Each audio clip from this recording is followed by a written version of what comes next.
আসসালামু আলাইকুম সুপ্রিয় দর্শক, দেশ এবং দেশের বাইরে যে যেখান থেকে এই মুহূর্তে ভিডিও দেখছেন সবাইকে স্বাগত জানাচ্ছি আমি মোহাম্মদ আনোয়ার হোসেন। দর্শক, এই মুহূর্তে আমি অবস্থান করছি নওগাঁ জেলার একদম সদরেই ডানা পার্কে। ডানা পার্কে আসবেন আর ঘূর্ণিতে চলবেন না, নাকরদোলায় চলবেন না, এটা কি কোনো কথা হলো?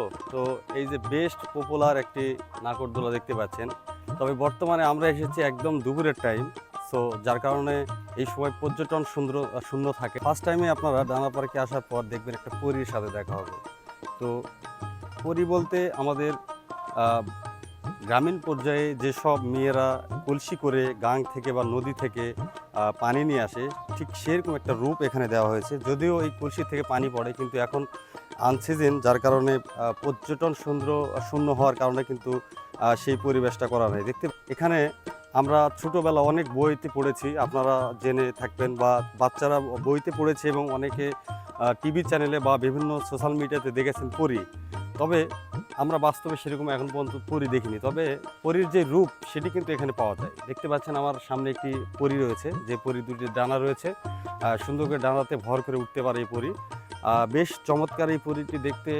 আসলে এই ডানা পার্কের যে লুক, ডানা পার্কের যে সৌন্দর্য, তার মধ্যে উল্লেখযোগ্য একটি এই পরী। এই পরী ছাড়াও কিন্তু আরও অনেক কিছু রয়েছে। তো চলুন আজকে আমরা ভিডিওতে আস্তে আস্তে সব কিছু আপনাদের দেখাবো।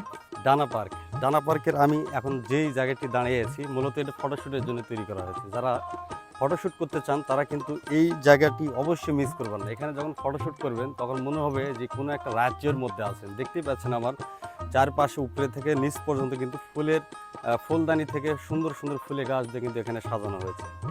যদি অবশ্যই এই ডানা পার্কে আসেন, তাহলে এই ডানা পার্কের সুইমিং পুল রয়েছে, এই জায়গাতে জেব্রা রয়েছে, বাঘ রয়েছে, সিংহ রয়েছে, হাতি রয়েছে, সব ধরনেরই কিন্তু প্রাণীর মূর্তি এখানে দেখতে পাবেন। এছাড়াও এখানে একটি দোতারা রয়েছে, আমার পিছনে আপনারা দেখতে পাচ্ছেন, এটা একটি দোতারা, বিশাল বড়, আবার আমার থেকে অনেক লম্বা দোতারা রয়েছে এখানে। এছাড়াও কিন্তু আপনারা চাইলে এখানে হনুমান রয়েছে, এছাড়াও এখানে হচ্ছে বড় বড় উট পাখি রয়েছে, সবই কিন্তু এখানে আপনারা দেখতে পাবেন। এই যে দেখতে পাচ্ছেন, এটা কিন্তু আমার পিছনে, এটা কি বলে, এটা হনুমানই সম্ভবত বলে। যদিও আমার নাম যদি ভুল হয়ে থাকে তাহলে অবশ্যই আপনারা কমেন্টস করে একটু জানাবেন। এখানে কিন্তু একটা জেরাফ রয়েছে, দেখতে পাচ্ছেন একদম গাছের ভিতরে কিন্তু তার মাথাটা চলে গেছে। মনে হচ্ছে যে গাছে তার হচ্ছে গাছের যে পাতা সেটি কিন্তু মূলত খাচ্ছে, এরকমটাই আমরা ধারণা করতেছি। এই ডানা পার্কের মধ্যে কিন্তু ট্রেন রয়েছে, সবই কিন্তু এই ডানা পার্কে ছোট্ট একটি পার্ক, কিন্তু ছোট বললে ভুল হবে, ছোটোর মধ্যে সব কিছু রয়েছে, যেটা আসলেই অসাধারণ। ডানা পার্কের মধ্যে আপনারা উল্লেখযোগ্য আরেকটি বস্তু রয়েছে বা একটা প্রাণী রয়েছে, সেটি হচ্ছে আমরা যাকে বলি মহিষ।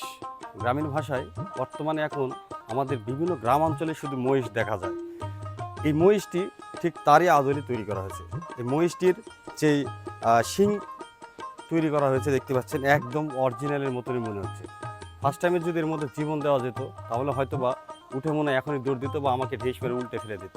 এরকম এখানে একটা মহিষ রয়েছে। ডানা পার্কের মধ্যে আপনারা দেখতে পাবেন সুন্দর সুন্দর যেই নৌকা রয়েছে, যে নৌকাতে দোলনার যে ব্যবস্থাটা, সেটা প্রত্যেকটা জায়গায় কিন্তু আমরা দেখে থাকি। তারই ধারাবাহিকতায় কিন্তু এখানেও একটি নৌকা আমরা দেখতে পাচ্ছিলাম। এখানে খুব সুন্দর একটা নৌকা এখানে আপনারা দেখে হয়তো খুশি হবেন যে ডানা পার্কের মধ্যে এই যে মেয়েটিকে দেখতে পাচ্ছেন, জলপরি বা মাছপরি, মাছের নেজ রয়েছে অর্ধেকই আপনারা দেখতে পাচ্ছেন, এবং যে বগ রয়েছে, বগগুলিও কিন্তু মনে হচ্ছে যে বাস্তবে বগগুলি এখানে পড়ে আছে বা এখানে কোনো মাছ টাছ খাচ্ছে, এরকমটাই ফার্স্ট টাইমে আপনাদের দেখে মনে হবে এই জায়গাতে আসলে।